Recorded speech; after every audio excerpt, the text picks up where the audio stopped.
Hi, I'm Matthew Courtney. Welcome to Spreadsheet Fundamentals. In this video, I will be showing you how to use variations of the mode function. Before we look at the spreadsheet, let's take a moment to consider the syntax.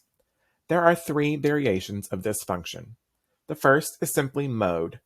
Type =, mode, and place a range of cells you want to analyze in parentheses.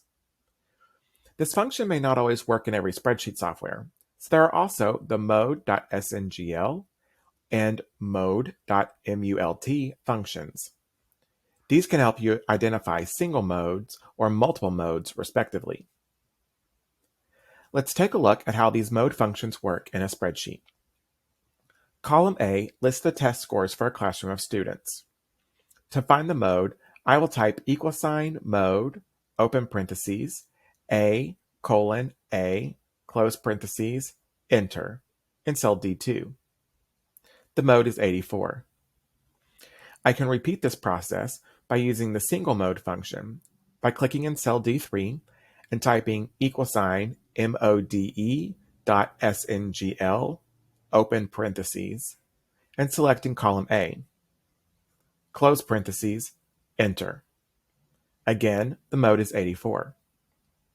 Finally, I can check for multiple modes by using the multiple modes function.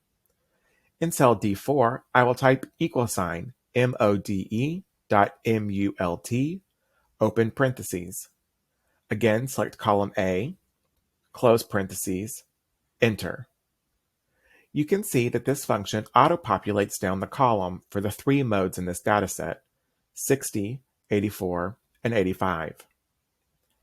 If you are unsure whether or not your dataset is unimodal or multimodal, you should check by running the multiple mode function.